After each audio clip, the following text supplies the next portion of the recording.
the president-elect is pressing ahead with the transition process despite facing some of those hurdles, as we discussed, from President Trump.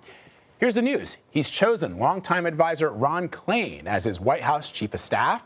The two worked closely together during Biden's time as vice president, and Klain played a key role during the 2014 Ebola crisis. Now, this comes, as we've been saying, as President Trump continues delaying the transition process by refusing to concede and accept Biden's projected victory. Ed O'Keefe is following the latest in Wilmington, Delaware.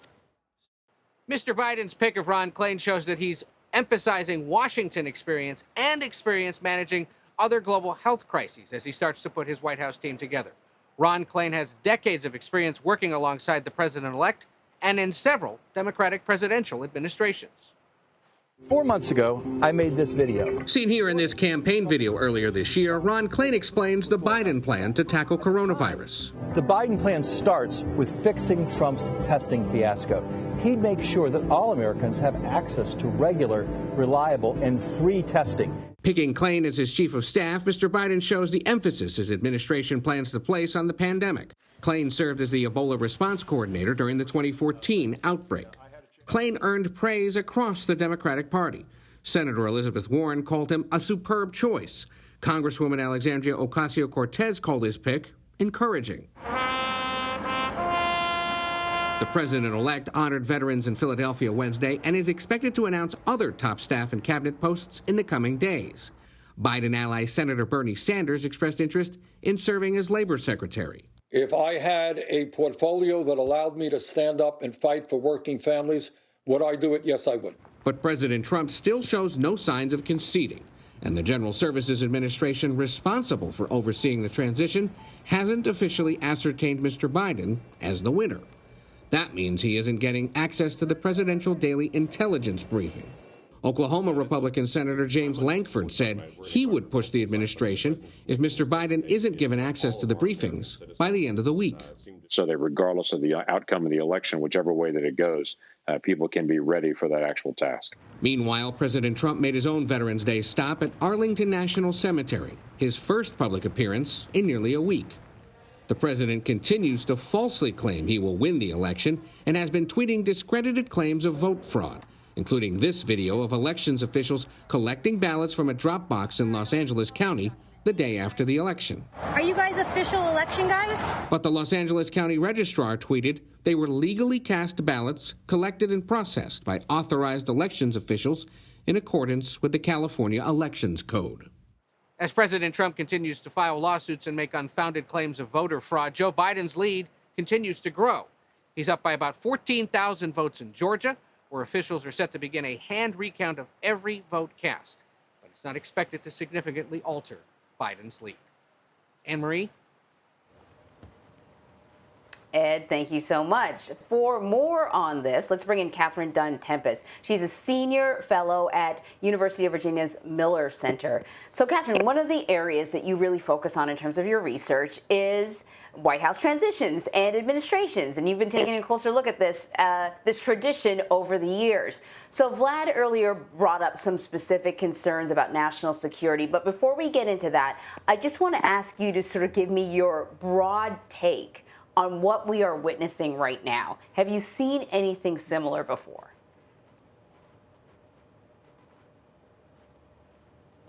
No, this is unprecedented.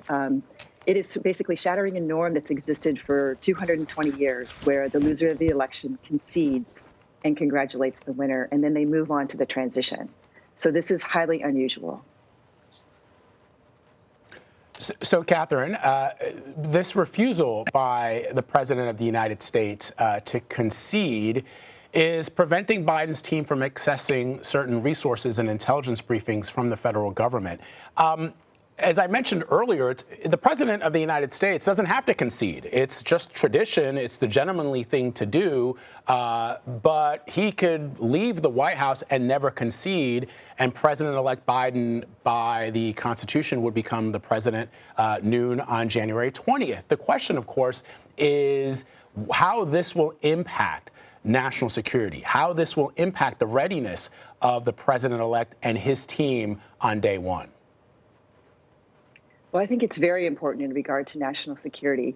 It's also important to point out that while the Presidential Transitions Act initially passed in 1963, there were significant amendments after 9/11, and that's because the 9/11 Commission recommended that to decrease the vulnerability of the United States, they needed to start transition preparation much earlier. And so now there are basically two important phases. One is after the nominees have been formally nominated by their parties, they receive a tranche of resources that enables them to pay staff members, it provides office staff, and they can start to prepare for the transition. It's important to point out they need to hire roughly 4,000 individuals for specially presidentially appointed positions. And these aren't just any positions, they're the most senior positions across the government. And the second tranche of resources,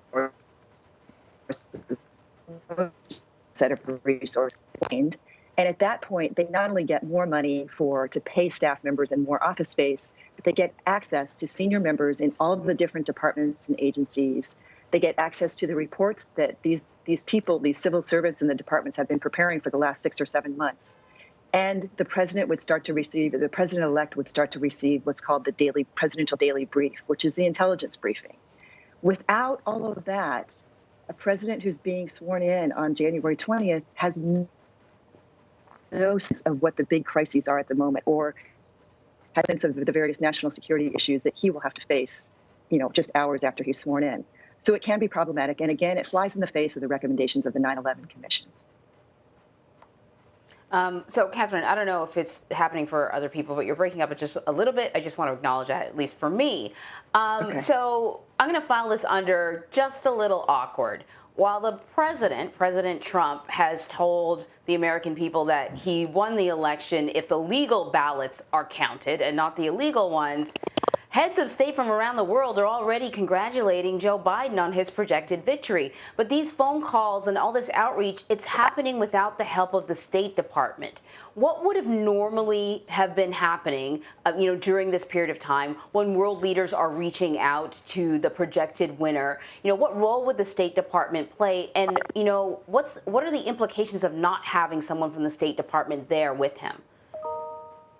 Well, it just makes it it's very awkward. It's portraying the United States on the national stage, basically in disarray. And as you have seen, some world leaders have reached out just unilaterally without coordination from the State Department. But if the State Department were active and were assisting President-elect Biden, it would be a much more sort of uniform approach. It would be just more systematic about how these world leaders would get access to speak to the President-elect. And now it's just a hodgepodge. Speaking of that, Catherine, I don't know if it is as mind-blowing to you as it is to me that the president of Turkey, President Erdogan, has congratulated President-elect Biden, and there are some members of Congress and some members of the United States Senate that have yet to do so. That seems sort of very, not just awkward, but it sends a signal to our allies and to any other country that the United States would seek to inform or instruct on how to conduct fair and free elections. It sends a very mixed signal. In his farewell address, George Washington, our nation's first president, said he warned about what he called the baneful effects of factions, and he said it required a vigilance to prevent its bursting into a flame. Instead of warning, it should consume. And I just wonder if this is problematic, even when the president steps down from office on January 20th and President-elect Biden becomes the president of the United States. Does this sort of set the stage for problems in the future? Absolutely. I think a large portion of President Trump's constituency will see Joe Biden as, an unofficial president, or a president who was hired under or elected under fraudulent circumstances. And that doesn't do anything to aid the unity of this country, to have us move forward. These are very trying times with the pandemic, with an economy that's quite volatile, with high levels of racial tension. The last thing we need is to have the outgoing president sort of create this rift between the president-elect and himself, and not portray this president-elect as a legitimate successor. And I wish it were different, but I'm not sure sort of at what point President Trump will acknowledge that he has lost the election. Will he wait for the electors to be certified in December? Will he just not wait for any sort of formalization? Will he wait for states to certify their results? He hasn't really said what his end game is or at what point he will acknowledge that he's lost the election. So it's hard to know. And this next question might just sort of be reinforcing what you have been saying throughout this whole conversation. But Catherine, we know that the defense secretary was recently fired. The president tweeted out that he was being fired. And, you know, we've watched 4 years of quite a lot of turnover within this administration. This is something that you've also looked at, rates of turnover. People are concerned now that between now and January 20th, there are other high-ranking members of the administration that may also lose their job if they're not conforming to what the president has to say. Can we talk about the impact of that, the rate of turnover within this administration? Is it out of the norm? And particularly at this time, when we're talking about post-election, before the new president comes in, you know, is it typical to see people getting fired? It's highly atypical to see people getting fired. And this president has fired more of his senior staff members than any of his predecessors. The turnover at the senior levels of the White House is simply off the charts. The turnover within cabinet secretaries is also record-setting. And so the question is why? It's difficult to explain. I think the most prominent reason is that President Trump's managerial style is such that if he's dissatisfied with somebody, he doesn't seek to work it out or to try to move past it. He simply fires them. Now, I will point out that often in the aftermath of a losing election or even a second term where the president will not get to serve anymore, staff members do often leave in those final months that say December. They need to look for a job for afterwards. So it's, in some ways, it's a natural point to leave. It's a natural point to leave voluntarily when you really have less than 70 days to serve. It just seems unnecessary. Mark Esper wasn't going to be there that much longer. It's not like he could have altered President Trump's defense policy in that final period anyway. So again, it's more like an act of defiance. I think he thinks that his constituents like this approach to government. It sort of flies in the face of norms and tradition. And it seems as it's an appeal to some extent for his constituents. But you were right. The turnover is off the charts. The whole 4 years has been kind of this chaotic shuffling of, you know, chiefs of staff, national security advisors, press secretaries. It's really hard. I mean, all you have to do is think about a major corporation and how they work so hard because they're highly valued and they're highly skilled. And, you know, if a corporation ever had turnover of this magnitude, it would probably fail. And so it's highly unusual. I'm not sure it's the best approach. I have said since the beginning when I first started to see the numbers showing such high levels that in the long run, this undermines his efforts because he doesn't have a stable staff in place that can implement his campaign promises and goals. Yeah, and it's such an interesting comparison when you consider that this president, I mean, part of what he sold to the American people is how successful he has been as a businessman. So it's certainly interesting to compare running the government to running a business and whether or not you could run it the same. Yeah, I mean, it is a little bit apples to oranges to some extent, but personally, effective any entity. And firing personnel, having this draconian approach to how you manage them. Imagine the anxiety level in the White House, especially for the junior staffers, because oftentimes when a senior member is fired, there's a whole tranche of people who also leave with that senior member. And so a lot of people are losing their jobs, not just one person. And I think it just creates a constant hum of low-level anxiety, and it's difficult to perform your job well. yeah, only the best people. Catherine Dunn Tempest, thank you so much. As always, we appreciate it.